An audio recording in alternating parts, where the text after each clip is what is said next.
Welcome in to the PHNX Suns podcast, brought to you by the DraftKings Sportsbook app, America's #1 sportsbook app. Don't forget to hit that like button, subscribe wherever you listen to your podcast, and leave us a 5-star review. I'm Lindsay Smith here with Espo and Gerald Bourguet. Gentlemen, how you doing today? I'm good. I can't wait to be not sitting at my desk to do this show, but other than that, I'm good. It's so bright behind you. It's like you're broadcasting from the surface of the sun. Do I here? Let's see. I've got light control here somewhere. Let's see. Is that better? Should I go this way? All right. In the middle. There you go. I can't go. Hold on. In the middle? You want in the middle? Here. Is that better? I feel like it was the same. Yeah, I feel like we should have done this before we got on the actual show. That would have been good. Thanks for the heads up, Gerald. I don't remember it being that bright. I don't know why. But yeah, I'm doing good. I'm apparently in a much cooler location, but yeah, doing good. Well, we've got a lot to talk about today. So for today's show, what we're going to do is we're going to discuss all the news and notes surrounding the Suns and the NBA over the last 24 hours. And then we've got a really cool series that we're going to be doing for the rest of the week for you guys called Unsung Heroes, where we hand out some flowers, maybe argue about how many flowers, but it's going to be a heck of a lot of fun as Espo continues to finesse his set there. How's that? That's perfect. I think that I'll just hold this Charles Barkley poster behind me the rest of the show. So. So let's get into some of the news and notes and things that have happened in the last 24 hours on social media. The one that everyone is talking about in our chat right now. And we're already starting to see both sides of the coin here. There was a rumor that Anthony Davis is going to be traded to the Phoenix Suns for DeAndre Ayton and Cam Johnson. This came from a Western Conference executive via Sean Devney. What do you guys make of this rumor? It's really nice that Rob Pelinka is talking to Sean Devney. That's the Western Conference executive that I think would be like, yeah, this sounds like a great deal, and I think it could happen. Why would you make a conference foe that much better? Anthony Davis is a very good, borderline great player if he's on the court. And that if is doing a hell of a lot of work in that sentence, because this guy can't stay on the court. There's a reason why a lot of people refer to him as Mr. Glass, because he seems to perpetually be injured. So you're trading two young key pieces for a guy that is arguably on the back half of his career and can't stay on the court. I'm gonna take a slightly contrarian route here, because I hear what you're saying as far as he's not on the court enough to make this a good trade. And I completely agree with you. I will say though that if he were healthy, that's a winning trade. Like 2 years ago, if you could trade DA and Cam Johnson for Anthony Davis, that would be a good move. Like, he was arguably the best player on that Lakers team during their finals run. Like, he was very good. And we've seen what he can do in playoff series. When he's there, he's a legitimate two-way presence. And he's a superstar. Like, he is. He's not just like a good player. He is an elite player when he's healthy. The problem, obviously, is that he's not very healthy a lot of the time. Like you look at the last 2 years, he's played 40 games and 36 games. Like that's just not enough. He's gotten hurt, and his injuries have tanked the Lakers' chances. I'm not saying they would have beaten the Suns in that first round series 2 years ago if he had been healthy. I still think the Suns would have won that series, but it would have made it a much tougher last couple of games with him on the court. I have a hard time viewing him as the star that you put, a lot of these assets that we keep talking about that the Suns could make a trade for into Anthony Davis. I see a lot of people saying the Suns, as currently constructed, have a 0% chance, and the risk of Anthony Davis is worth it because at least you increase those odds. I don't understand how you look at last year's team and say that they have a 0% chance this year. Like, I get they shit the bed at the worst possible time and everybody thinks they're frauds and whatnot, but like they were the best team in basketball until they stopped acting like it. And I'm going to keep saying that. So I don't see Anthony Davis as the guy that you make that kind of trade for. I think go ahead. I was just going to say, this whole they're frauds is very bizarre to me because they've done it for 2 years in a row, right? They've proven it over a course of 2 seasons, 2 of the most grueling seasons because of how compact all of it was. So to me, I don't understand how they're still viewed as fraudulent. Yes, they played the worst game that they could have at the worst possible time, but I don't think that makes them fraudulent or unvalidates everything that happened the previous 2 seasons to that. Well, if you've spent the last 2 years invalidating the Suns, it's been every team they played had a significant player or players injured during their finals run. They lost when they finally played a healthy team, and then they got, worked and at the worst possible time against a team that they should have beaten in 4 or 5 games tops. That's what the Warriors did to them. And I think we can all agree heading into the playoffs, the Suns were the best team in the NBA. So I get how people are chalking them up as frauds. I'm just not as quick to dismiss their title prospects entirely for the upcoming season when, let's be honest, they were a young team that had one single playoff run under their belt where everything kind of magically fell into place for them. So like, this is their first comeuppance. This is their first oh, we got smacked in the mouth. How are we going to respond? I don't feel like writing off that type of thing. And I certainly don't feel like giving up 2 significant pieces, especially because it would have to be mid-season if you make this trade because DA is not trade eligible for a few months. Like, I don't see it. Maybe if Anthony Davis is fully healthy, but even then you're taking a very big risk as far as him lasting throughout an entire playoff run. My biggest question is if Anthony Davis is healthy and everyone around him thinks he can remain healthy for an entire season, why would the Lakers make this move? Right. And they're the ones that have seen all his medicals. They understand, who he is, what his work ethic is, how he recovers from things, how he doesn't. Like that. That's a red flag right there to me. This smacks of the guy at the bar at 1:58 a.m. looking for anybody to go home with, like in some of these Suns fans' desperation. Like, look, I get it, but are you playing for right now and the next, the next 82 games, or are you playing for a long sustained window to be open? I think if you go all in on an AD like that, you go in on a KD, you're saying this year is the only time we have to win, right? And we need to do it now in a large way. And I think that's I get it, but I also don't get it, if that makes sense. I think I wouldn't shorten the windows of AD and KD to that extent. I do think KD is a different class of player than Anthony Davis is. So I think if you can trade for KD, you do that. We've been talking about that for months. But I do think, there needs to be a balance to, if you're going to make a superstar trade, it has to be one that you are confident is going to push you above everybody else, or at least to the same level as a title contender. Because beyond the next season, 2, 3, then you're looking at having to really restructure things. So you're pushing all your chips for the next 1 to 2 years if you make that trade. I think KD is that guy. I don't know if Anthony Davis is that guy, mostly because of the health factor. Yeah, I still think you can get where you want to be this year without having to severely damage your long-term outlook, right? And because this team is not that far off.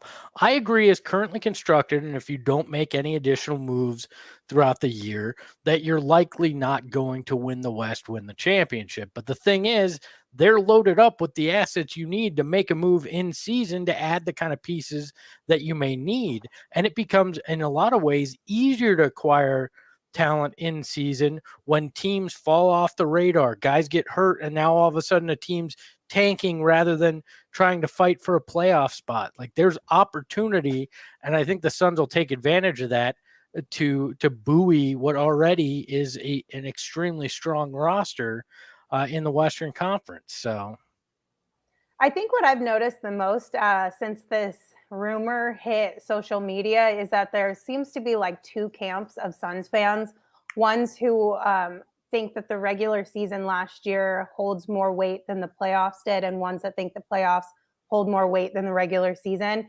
And those who are more concerned because of the way the Suns looked in the playoffs are willing to make this trade. The risk is worth the potential just mess that it could potentially be in order to make a move and change this team a little bit for hopes that the playoffs would be better next year. But I don't know that this is the right move. Granted, it is just a rumor. So, of course, we're all talking about this based off something that is probably not even realistically true. But I don't think this would be the right move for the Suns. Right. And I agree with you. And I think both things deserve stock. Like, I think the regular season deserves stock, and I think the playoffs deserve a little bit more stock. But I'm of the camp that, like, I'm not going to ignore everything that came before when they looked like a completely different, drastically different team in those last 5 games of that series. It was something I and a lot of people just were not expecting. They went up 2-0 in very convincing fashion. It felt like the series was over. And then they just completely stopped being themselves, and credit the Mavs and Luka and whoever you want for what happened there, for, you know, Jason Kidd out coaching Monty in that series, whatever you want to call it. But, like, they just stopped being themselves. And I don't think we should ignore everything that came before because of that. Like, in the Bucks series, they got beat by a team that was just playing better basketball at the time. In this series, they got beat by themselves. And I think that matters. And I don't know that that's something that's going to happen again necessarily. Well, and that's the thing. Like, don't write them completely off right now. We haven't even seen, like, people are like, oh, the chemistry, it's gone. Like, how do we know? We haven't seen anything since that game. It was one. Okay. I get it. The whole series, back half of the series was rough, but if they had lost at a buzzer beater rather than, by 25, 30 points, and having been down as big as they were, I don't think it's the same reaction. It's the last taste in our mouth was complete embarrassment, and that taints the entire view of what's going on, because nothing else happened this offseason to change that. And that's why so many people were in on the KD thing, right? And if those KD rumors don't happen, I don't know if we still have this mindset right now. There may be a more positive mindset going into this season because it wasn't this great hope of some star coming to save us after what happened at the hands of Luka and the Mavs in Game 7. Yep. And winning a championship is hard. And the goal and the hope is that you learn from the mistakes that you've made these past 2 seasons, and the fact that some of our younger players are going to continue to get better and take steps forward. When you put all of that together, the hope is that you'll be better than you were last year or the year before, and actually be able to get over that hump. So while other teams, yes, have gotten better, in theory, so should have we. By the time this season comes to an end, we should have gotten better, even if it remains the same. But like you said, it doesn't have to remain the same. There's plenty of time to still make moves before the postseason. So that's your rumor corner for the day. What's up, AD? Hope you're doing well. The next thing that happened on social media in the last 24 hours, Markieff Morris agreed to a 1-year deal with the Brooklyn Nets. Now, the biggest thing that came out of this was the tweet that Shams sent out saying, an addition who brings production and leadership as an 11-year NBA veteran. in reference to Markieff Morris. Now, this made Suns fans feel some type of way. Espo, I know you have big feelings about that tweet. First off, screw you, Nets fans. Let's make that very clear, who have parked in my mentions. I was not talking about your team. I was talking about Markieff Morris. I guess you can lead people into the gutter, into the ditch, but that's not a quality leader in what you're getting in Markieff Morris. Like, let's be quite frank. Markieff Morris is not a leader in any sense of the word. He's not a locker room guy, unless your locker room needs to go kick somebody else's ass. Then maybe that's somebody that can help you do that in the dark corners of things. But look, this is a guy they're taking a flyer on for depth. It's not a leadership guy, and Markieff Morris should never be confused as a leader anywhere. Yeah, he's a decent basketball bench player at this point for a team like that needs guys that can produce for the minimum or whatever they're offering him. But leadership I struggle with, and I'll admit I was very early in my sports journalism career when the Morris twins were in town, but they legitimately made that experience worse. And I know that the Suns culture and everything that was going on with the team at the time was not great. They were a losing team, everybody was unhappy, but they were the type of dudes that kind of exacerbated that situation. So yeah, leadership, I struggle with that one. I wasn't around during that time, so I was not personally victimized by the Morris twins. However, I understand the feelings that this brought up, but this tweet was clearly an agent approved tweet to send out for the information that Shams received from the agent about the signing. Here you go. Just tweet this with one of them hashtag bullshit things. Go with that. Go with that. It was definitely here's something to say about this guy. It is. I feel sorry for Steve Nash is all I have to say. That is one of the most unstable locker rooms I think I've ever seen. Ben Simmons and the drama that he brings, Kyrie and that. That unique brand of off the court, Markieff Morris, this is just a very, very bizarre locker room, and good luck to everybody over there. Okay, real quick, I want to address some things that are happening in the comments. Somebody says Saul got fired with a crying face emoji. Saul did not get fired. He's not fired. Where do these is this the same Western Conference executive that claims that the Suns are trading for AD? Where are these reports coming from? Oh my God, I don't know, but it's the off season, so it's rumor season. But Saul did not get fired. Saul is also our general manager, and so he has a lot of responsibilities, and one of those is making sure that our studio comes together perfectly and beautifully. I promise you, Saul is still a part of our squad. Hold on a second. Saul is literally behind me. This wall is the wall to his office. Hold on. Hey, Saul, did you know you got fired? I just had to let him know that the chat had fired him. Oh my gosh! No, Saul is working tirelessly to bring our new studio to life. And also, while we're talking about our new studio, let's give a shout out to our friends over at More Furniture, who hooked us up with tons of furniture and tables and chairs and all the pieces that we needed for our office and our new studio. If you guys are interested in checking out their Labor Day sale, visit morefurniture.com. That's MOR furniture.com.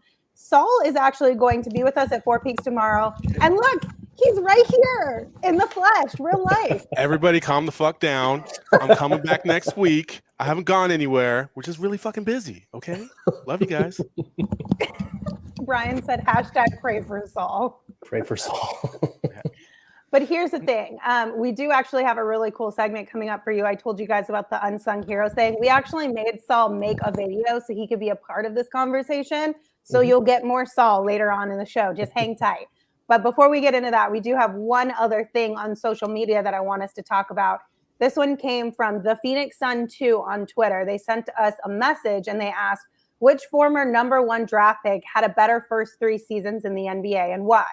And it's between DeAndre Ayton and Zion Williamson. So I'll let you guys answer first. Which one has had a better first 3 seasons? No disrespect to the Phoenix Suns too on Twitter, who tweets us a lot, but this is a truly dumb question. Like Ayton has played. Ayton has helped win playoff series. Ayton was in the finals. Zion Williamson has showed up every once in a while and played even less than that. Like the only thing that Zion's accomplished is I think he's put on as much weight as I have in the last 3 years. So, look, I mean, when healthy, I think Zion is the better player. Like you look at his last season, he played 61 games, so he still missed significant time even in that full season. He did put up 27 points, 7 boards, 4 assists, and shot 61% from the floor. Like it's pretty clear he's a monster when he plays, but I'm sorry, you can't play 1/3 of the same amount of games as DA and say, oh yeah, I've had a better first 3 seasons. Like if we're just talking about the first 3 seasons, he's played 85 games total in his entire career. Like it's not even a question. It's not like even if close. I only had to show up every 10th show, oh, I'd bring a banger every 10th show. Like I'd be great. Like, but the thing is, the job is being here day to day, and Zion can't do that. I mean, they talk about it all the time in this league. One of the biggest assets that you can bring to the table is availability. So regardless of how high your ceiling might be, if you're not available, you're not contributing to your team, you're not helping them win games or a championship. It kind of goes back to the whole AD thing. In theory, is he a great player? Absolutely. There's no question. But if he's not available, then he's no longer that good of a player. It is what it is. It's unfortunate. And you can make the argument whether it's their fault for not training more or it's accidental or whatever, but it's definitely DA. Right. The answer to the question is DeAndre Ayton right now. Right. I would love to see Zion healthy and play a full season, but like if it's just the first 3 seasons, this is not even a fair question. It's not even a contest. Yeah, absolutely. Okay. So that was all the NBA Suns news and notes from the last 24 hours on social media. Before we get into our first unsung hero segment of the week, I do want to remind you guys that tomorrow is our monthly last Wednesday at Four Peaks. We're going to be hanging out at their brewery in Tempe all day long. All of our shows will be live from their brewery, and this is your formal invite to come hang out with us. You can join us for good food, good fun, great beer. That's August 31st, just in case you guys aren't sure. Tomorrow, August 31st, Wednesday at Four Peaks. And we will also be announcing our Toast of the Month sweepstakes winner tomorrow as well. And that sweepstakes gets you a chance to win a $50 Four Peaks gift card, a PHNX shirt of your choice, and a PHNX annual membership. If you have not signed up for that or signed up for it again today, head on over to gophnx.com or click the link in our show notes. But just a reminder, to enjoy the Four Peaks beer, you must be 21 years or older, and we ask that you enjoy responsibly. But the whole family is welcome to come hang out with us at the brewery. And the food is good for everyone, no matter what your age is. So come on down and hang out. All right, guys, you ready to talk about our first unsung hero? Yes. Okay, today we're going to be discussing Ricky Rubio, and how this kind of all sort of came together was we felt like there were certain people who deserve some flowers for helping the Suns get to where they are now. This winning basketball that we all know and love so much. There are people who are no longer with us, but they deserve some flowers. So we're going to hand some out today, and we're going to start with Ricky Rubio. So first and foremost, he averaged 13 points per game, 8.8 assists per game, 4.7 rebounds per game in the one season he was with the Phoenix Suns. Let's talk about this bullet point first. Gentlemen, who wants to start? Yeah, I mean, when you look at this, it's not as if he blew the doors off in terms of points, but what he did do was prove that if you had a comparable point guard who could pass the ball and could run an offense, that this team could resemble an NBA team again. And that was huge, because if you remember the poo-poo platter of G League players that held that spot down for the previous 2.5 years before that, there's a huge reason why you needed a guy like Ricky Rubio to help establish that when he did. So I think that's what those stats show you, is they had a serviceable NBA point guard finally. Right. And he was a big part of obviously this was the first year with Monty kind of at the helm of this new offense, but he kind of laid the blueprint for, okay, what does this offense look like with a pass first point guard or a guy that can facilitate and help make life easier for Devin Booker. And we'll get into that, but his 8.8 assists per game was fourth in the entire NBA that season. And it was nearly 1/3 of the Suns' league leading 27 assists per game. So like he was kind of setting the tone for a lot of the ball movement that we saw with that group that led the NBA in assists. And he kind of, a lot of coaches laid this out when we asked about Ricky Rubio throughout the league. I think Scott Brooks said it best is, I don't think he gets enough credit. He wins. He just has a winning spirit. Sometimes the circumstances don't allow you to be considered like a winner because it's a win-loss league, but he plays a winning way, and sometimes you need the guys around you. I think he has the guys around him with Booker and Kelly who are going to be a part of their winning culture. And so that, looking back on it, is kind of prophetic. Obviously, Kelly's not a part of the Suns anymore, but he was able to identify, and a lot of people were, that Rubio was helping build on this culture, build on this foundation on and off the court. As far as, yeah, you look at the teams he's been on, they haven't always won, but this guy is a winner. And I think we can definitely relate to that based on how Booker's first couple of years in the league went. And so you look at the other numbers too. His on-court net rating was tied with DeAndre Ayton for the team best that season. And his minus 2.8 net rating with him off the court was second to only Devin Booker. So if you look at the numbers, there was the biggest swing when he left the court in point differential that season. So he was kind of intrinsic to, yeah, maybe they weren't a winning team, maybe they didn't make the playoffs, but he was kind of intrinsic to that season that helped turn things around for this franchise. I also think that 8.8 assists allowed Devin to play off ball a lot more than he was asked to prior to Ricky joining the Suns, and it allowed Book to do Book things.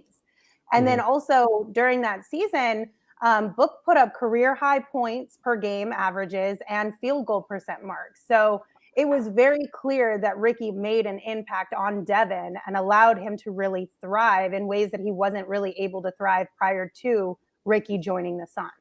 Well, and Ricky also, I mean, one of the knocks before he was here was his shooting, and he found a way to improve that as well. The 13 points a game, I don't think fully reflects that, but he became a guy that you had to account for, which also opened up things for Book. Well, yeah, you bring it up. So let's look at our second bullet point as far as reasons why Ricky deserves flower. He shot a career high 36.1 from the three-point line when he was with the Suns. We talked a lot about the assists in the last bullet point, but you can't ignore the shooting, like you said, Espo. And Ricky being a threat on the floor also helped free up Devin to do his thing as well. Yeah. This is a career 32.6% three-point shooter, and it was one season that was really good, and it came at the perfect time for this group because, like we've been talking about, up to that point, Booker had to do the scoring, the playmaking, the creating, all of it on offense because their best point guards were like Isaiah Canaan and Mike James for the last year or two before that. Like Devin Booker was their best point guard for that stretch. So to have a guy come in who can not only drive and set up a lot of the offense, make Devin Booker's life easier in that regard, he was also able to spread the floor. So if you played off of him, he was actually capable of making you pay, which is something throughout his career he hasn't really been able to do, or at least maintain that. He was able to do that in Phoenix, and it made a big difference in making them more efficient, more competitive, and more well-balanced in that regard. Yeah, and he earned the full trust of his teammates offensively because they knew they could kick it to him when he was open, that he was going to be able to hit those. And I think that confidence helped this group as well because that was something that they did not have when it came to the point guard position. Was they didn't fully trust that, and that's big because Book had to learn to trust a point guard, to set him up, to put him in the right place, and that he didn't have to carry the load for that. Mm-hmm. So we know that Ricky was Devin's first pure point guard. And I think, from my opinion, having Ricky allowed the rest of the world to see what we all already knew about Devin, right? We knew Devin could be that guy with the right help around him.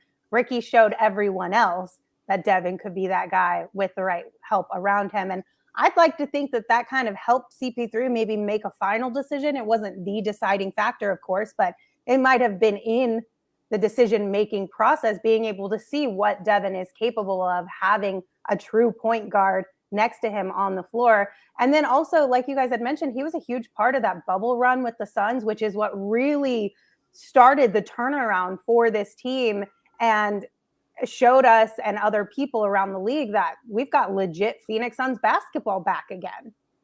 Right. And then you look at what they were able to do during that bubble run without Kelly Oubre, and I think without Aaron Baines as well.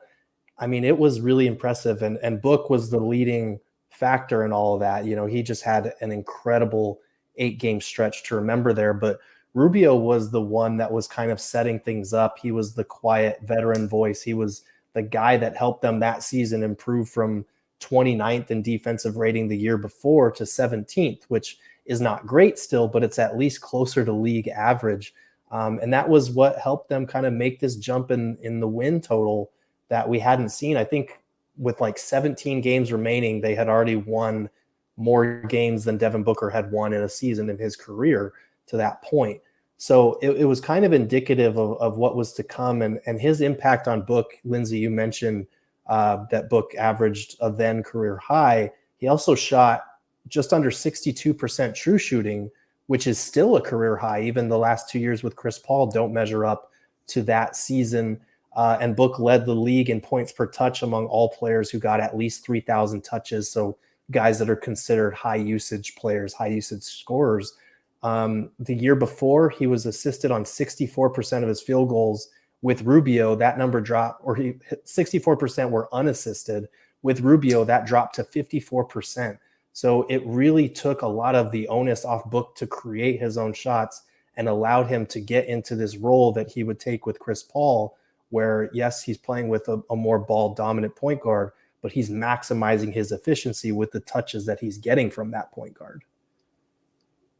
I also think one of the things that really stood out to me from Ricky was he had mentioned while he was playing with the Cavs after the Suns, he came in for a game and was asked about contributions to teammates and helping them get better. And he said he deserves a little bit of the credit for helping Book and other teammates of his become all-stars. Here's that video. Yeah, all the credit is on me. I mean, they wouldn't be all-stars without me. No, I got lucky to really play with players like Donovan, Book, all those guys, really, really special guys. But of course, I just bring my experience, try to help them becoming better players. That's what I've been doing since I was young, make my teammates better, and try to do this over here this year. So obviously he's being playful here, but there is oftentimes a little bit of truth within jokes, right? And making his teammates better is something that Ricky Rubio has been known for and put emphasis on throughout his entire career. And it's clear that he did put an emphasis on that here while he was in Phoenix, helping Devin, helping the rest of his teammates here in Phoenix grow and get better in their game. So he does deserve a little bit of the credit there. Oh, even if he is fully joking, I mean, he does deserve that credit, and even goes back as far as his days with the Timberwolves and what he did with Kevin Love as well. I mean, he's a guy that helps stabilize things everywhere he's been, and so he can joke about that, but he has had a big part in helping these guys develop, and he's a great teammate too, which in the Suns case, there were very few great teammates, selfless teammates that Devin Booker interacted with before this group, and in particular, Ricky Rubio. Yeah, absolutely. And that whole season, you would hear the way that they would talk about him. You know, Booker said his leadership and his tenacity for the game is contagious. Monty said he's been a catalyst for us since day one. He talked about how Book and Rubio had they kind of immediately hit it off on the basketball court in terms of their chemistry from training camp, and even mentioned him as someone that he relies on a lot. So as much as, we talk about Monty and Chris Paul, their relationship, their basketball minds, like Rubio was kind of on a similar, not the same level, but he was somewhere in the ballpark, at least in terms of someone that Monty could rely on. I remember at media day when we were asking Monty about Rubio, he was talking about how excited he was to have guys like Rubio, like Baines, that had playoff experience, that Rubio was coming off of that MVP summer with Spain and they won that FIBA tournament. Like, they were very excited to just have guys that get it, guys that had been through hard practices, that had been in the playoffs, that knew how to lead, that knew, the ins and outs of NBA life. Because at the time, we had talked about this so many times, the team's need for not just veteran leadership, but guys that could actually be veteran leaders and play at a high level still. Because a lot of the guys that they had brought in, like Tyson Chandler, Trevor Ariza, were kind of over the hill and didn't contribute as much on the court. And Rubio was a guy that did both. So they just sang his praises all season long. And Monty had said, he's a general for our team. He's someone I rely on. And I love hearing about Rubio. He's talked consistently about Donovan Mitchell, Booker, Andrew Wiggins, Cat, like all these stars that he's played with. And he said going into the season, like, I know what it takes for these guys to be stars, and most of it's on them, but I know how to help make them better and put them in positions to succeed. And that's what we saw with Book. And it wasn't just Book either, because DA, it was the same thing. He averaged a career high in scoring and field goal attempts that has not been matched since. His efficiency went way up with Chris Paul, but Rubio was kind of the first to show, okay, here's what we could do with DA in a pick and roll attack, especially if we flank them with shooters. And it just got better from there. And the last bullet point that we want to highlight here is, of course, he was a part of the trade package to the Thunder to get Chris Paul in return. So this one's kind of a no-brainer, right? Piece of the puzzle that was needed to get CP3. You could make the argument, if you wanted to, that this deal doesn't get done without Ricky Rubio being on the team. But Gerald, to your point about being like a leadership and a really good locker room guy on this team, I also think the fact that when this trade hit social media and after it kind of had died down, Ricky was very openly upset about the trade, and he talked publicly about not liking it, essentially. And I think that goes back to show how committed and invested he was in this team and their growth and development. Yeah, I mean, you would hope a guy would be upset that he had to leave a place. We've saw too many guys who were elated at the fact that they got to leave Phoenix. And that felt like, it sounds ridiculous, but a seminal moment where you're like, oh, this guy didn't want to leave Phoenix. This guy is actually upset that he's no longer a member of the Phoenix Suns, where for a decade, everybody else was like, thank God I'm out of there. So I actually found it refreshing that Ricky was upset that he wasn't here anymore. Yeah, and I think it was an incredible 1-year journey. It seems like he played here longer than just 1 year, because if you remember at the start of when they signed Rubio to that 3-year, $51 million contract, I think it was, people were hammering that move on the outside. Everybody was approaching it like, don't the Suns know they're a losing team? Why are they overpaying for a point guard who can't shoot? Why are they trying to get better?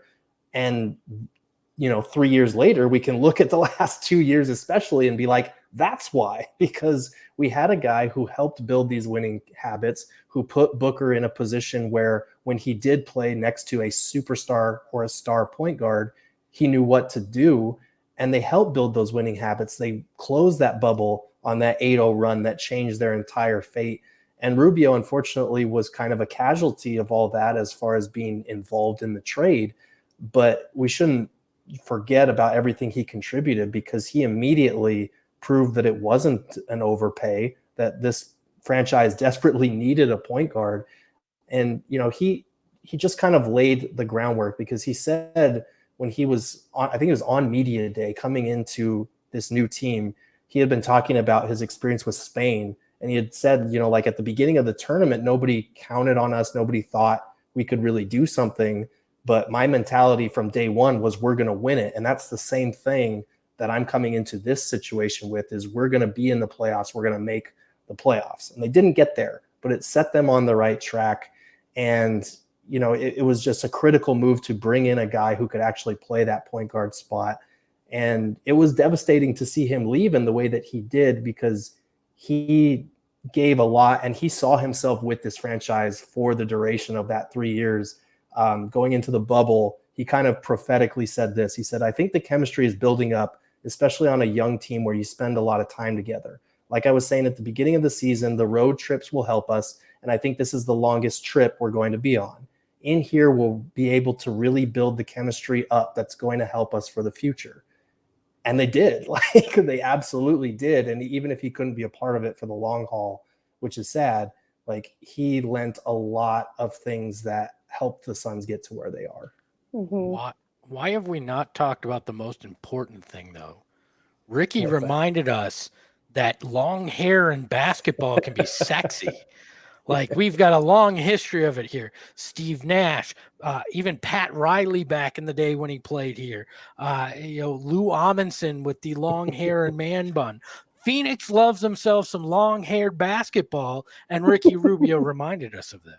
Also, you can't leave out the gorgeous eyes and the eyelashes that everyone brought up in the chat as well. Like, there are all factors in here when we're determining how many flowers we're going to hand out. You can't leave it off the table. I mean, you got to give flowers to long hair and sexy basketball. It's just required. All right. I told you that we would hear from Saul. But before we do that, we're going to take a quick break because OGs wants to give you guys some free stuff. So let me tell you about that. So our partner over at OGs has teamed up with us for our Flavoring Life sweepstakes. And one lucky winner will receive three bags of OGs, including the orange creamsicle and tropical flavors. You're also going to get an OGs hat, a PHNX shirt of your choice, and a PHNX annual membership.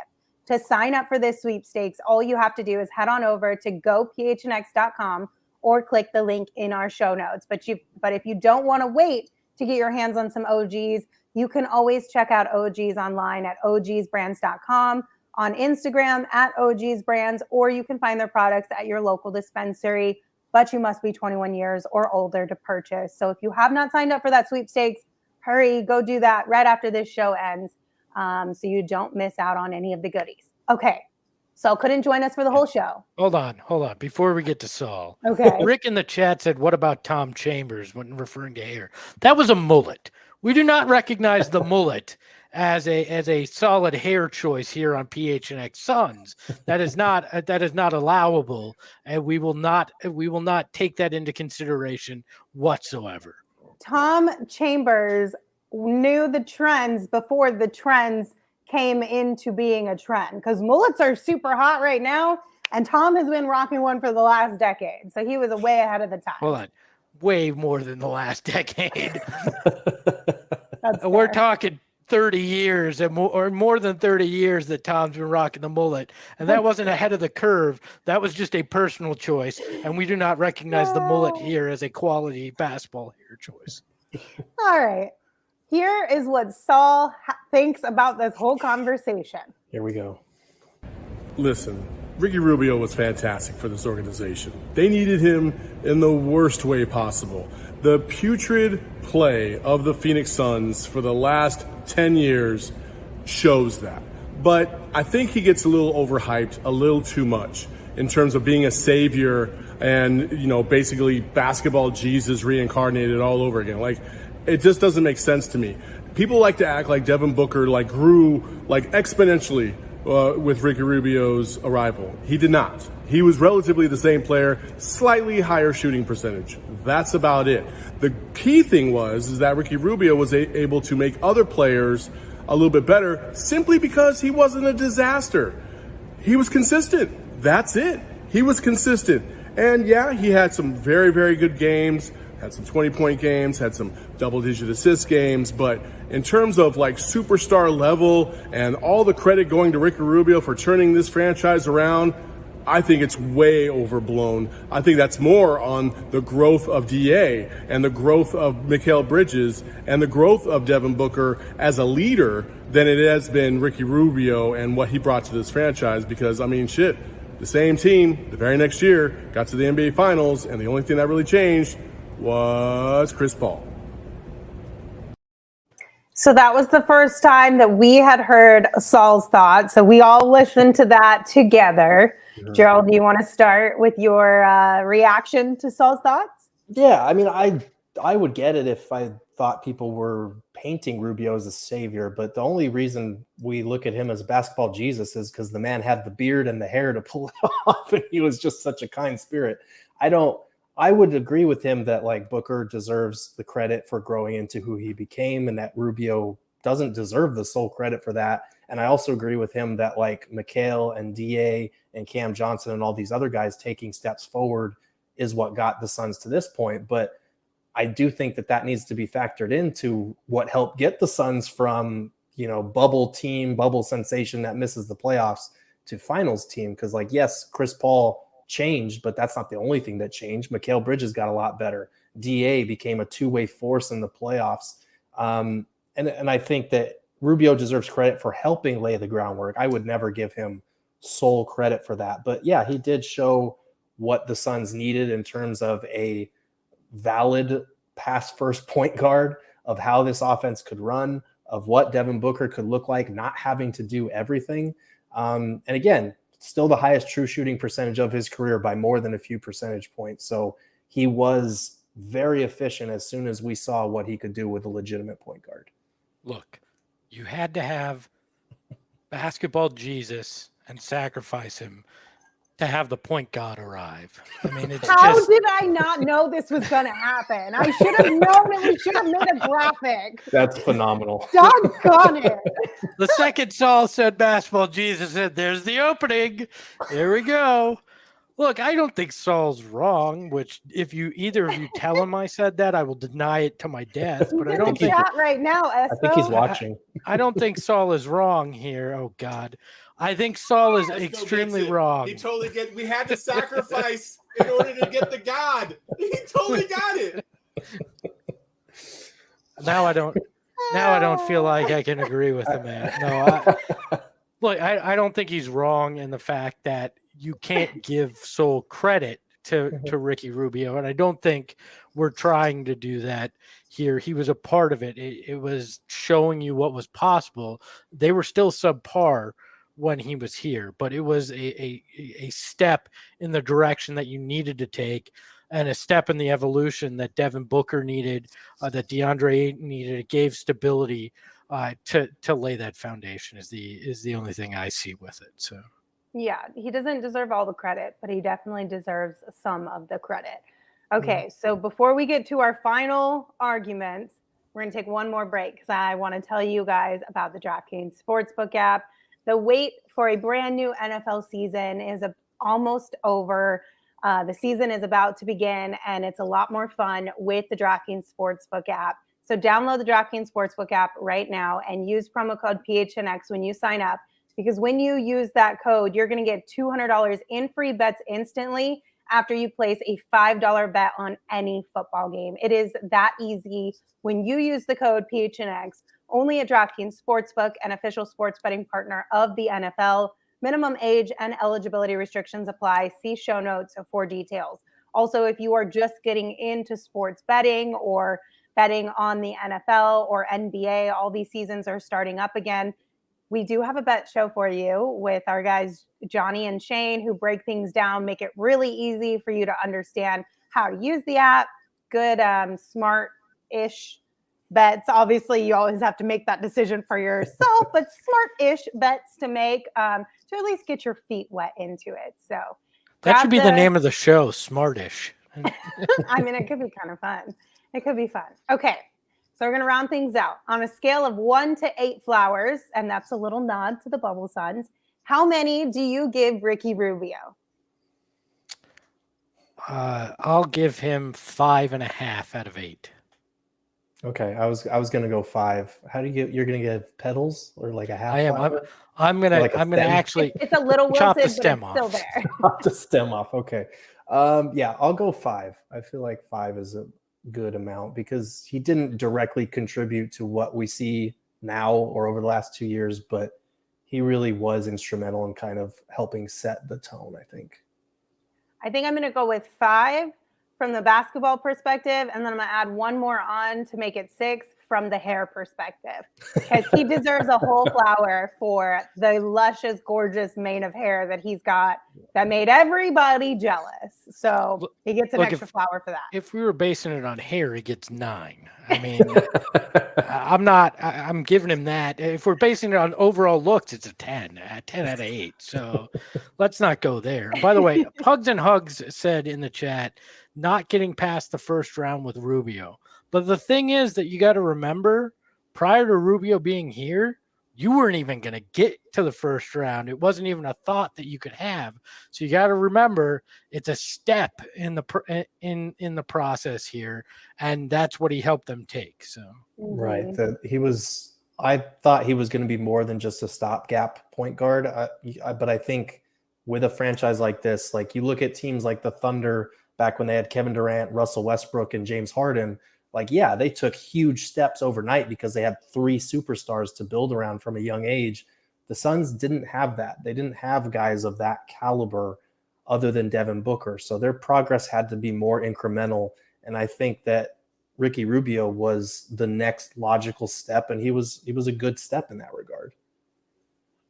All right. Well, there is your unsung heroes first flower distribution of the week. We hope you come back later on this week to hear who else we have selected to hand some flowers out to. This is like an episode of The Bachelor or The Bachelorette or something like that. Will you accept this rose? Will you accept this marginal point guard? Yes, we will. Hopefully you guys enjoyed this new segment that we're doing this week. It's been a lot of fun to kind of revisit the past and see how far we've come and remind us of all the good things that we do have. So hopefully that made you guys feel better about where the Suns are at coming into this season as well. Real quick, I do want to remind you guys, we want you to stay safe and healthy. COVID-19 vaccines are free for everyone 5 and older. Those 12 and older are also now eligible for a booster. Visit azhealth.gov/findvaccine for a location near you. We'll be at Four Peaks tomorrow, but we'll be here on YouTube, same place, same time as always, 2 p.m. So plan to either come hang out with us in person or at least come chat with us live here on YouTube. Until then, you can follow me on Twitter at LindsaySmithAZ. You can follow Gerald on Twitter at Gerald Bourget. You can follow Saul on Twitter at Saul_Bookman. And of course, you can follow Espo at Espo. Espo, take us home. Remember, just because you hear rumors of somebody being fired online doesn't make it true. Ahoy, hoy.